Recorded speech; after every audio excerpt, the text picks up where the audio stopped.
So ACT encourages us to rewrite the rules for how we relate to what's inside of us. And we can practice this moment by moment. So in each moment that we are in, we can show up with a spirit of willingness or not so much. We can also think about the big picture. So we can ask, what does it mean to be happy? What are we ultimately striving for? Too often, our focus is on avoiding bad feelings at all costs and chasing after those elusive positive feelings. But we all know that feeling good is a slippery thing to catch and impossible to hold on. Russ Harris makes this point in his book, The Happiness Trap, and notes that if feeling good feelings were really what it was all about, then those addicted to drugs would be the happiest people in the world. Sadly, we all know that's not the case. If you think about your own happiness, your own sources of true joy, maybe this is relationships, close relationships, meaningful work, raising your children. Often it is these very things that are absolutely fraught with frustration, tedium, disappointment, all the hard feelings, right? So there's this paradoxical way that we have to accept and even embrace emotions that feel bad in the moment so that we can, in the service of accomplishing the things that matter most. ACT focuses on building what we might call long-term happiness or fulfillment or meaning in life.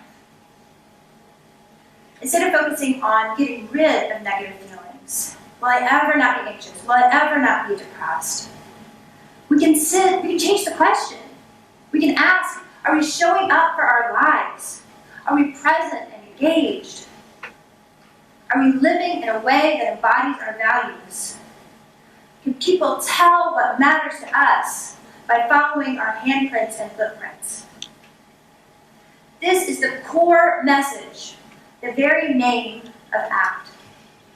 Acceptance and commitment. Can we accept our feelings and sensations and everything that happens as they are happening? Can we commit to action? Can we connect with our values and commit to doing the things that live out our principles? That's the whole game of ACT. It's the hokey pokey. It's what it's all about. There are several core principles in ACT that support this ability to live flexibly, presently, and meaningfully. The first involves changing our relationship with our thinking minds. These brains of ours are really incredible. I mean, you gotta hand it to them. Language, symbolic thinking, planning ahead. I mean, these brains of ours have built society. That's pretty good. But there's also downsides to the domination of our thoughts in our daily lives.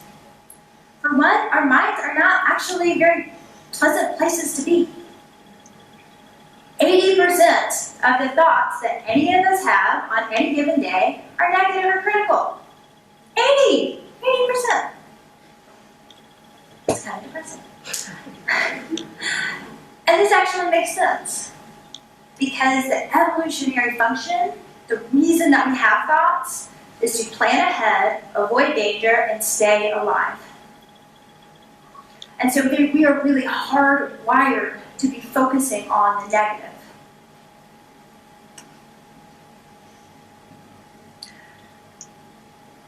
Because of this, it's pretty hard to get rid of unpleasant thoughts. Simply saying, think positive is probably not realistic long term. Indeed, well-meaning efforts to think better can get us stuck in that struggle trap. So instead of trying to change our thoughts themselves, we can change how we relate to those thoughts. We humans tend to believe our thoughts. We tend to accept them as face value, think that they are wise and all-knowing, and that we have to do what they say. It is these assumptions that we must challenge. We can see thoughts for what they actually are. Your thoughts are nothing more than the invisible firings of nerve cells and a 3-pound ball of fat in your skull piece. That's it. That's all they are. The only power thoughts have is the power we give them. We cannot easily choose our thoughts, but we can choose how much we listen to our thoughts.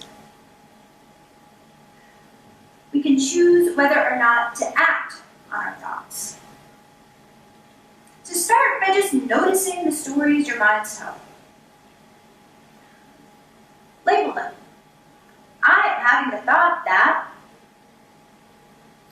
Once we do that, we kind of take a step back and think about them critically, and actually make a choice about whether or not we want to follow their advice. We can say, is having this thought right now helpful? Does doing what it tells me to do help me move me in the direction I want to go? Does it help me be the kind of person I want to be? If yes, awesome. But if not, we can say, thanks, mind, for that thought. Thanks for the input. And then we can choose to pursue what matters. Those thoughts can just come along for the ride. It's kind of like a radio playing. We can turn it up full blast, hang on every word and everything it says to do, or we can just kind of let it fade into the background a bit. It can keep playing even as we drive in the direction we want to go.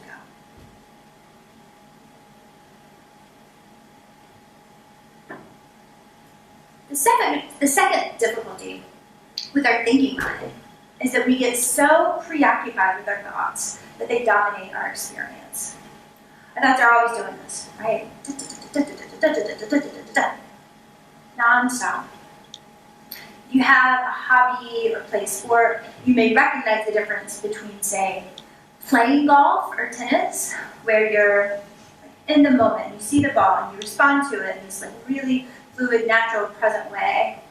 So the difference between that and thinking about playing golf, right? Where you get so in your head, like, oh, what do I do with my hands, that you just completely botch an easy shot.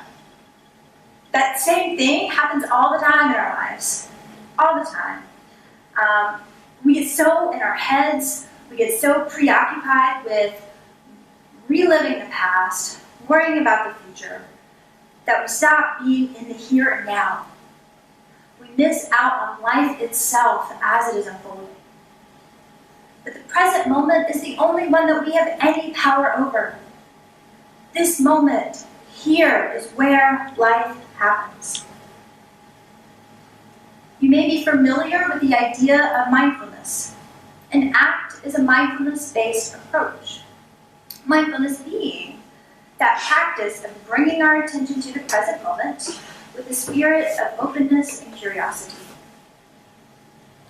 In ACT, we cultivate this not just through formal practice, but in our daily lives. We seek to foster connection to our senses, to what we hear, see, and feel. We seek to notice our world around us. We seek to show up mindfully to our intention of the present moment. So can we be present in whatever it is that we're doing right now?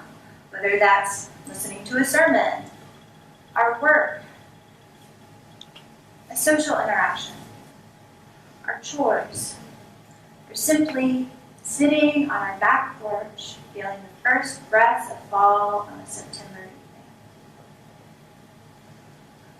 Being present opens the door for us to fully experience the richness of our inner and outer worlds as they are, so that we can then respond authentically, flexibly, and effectively.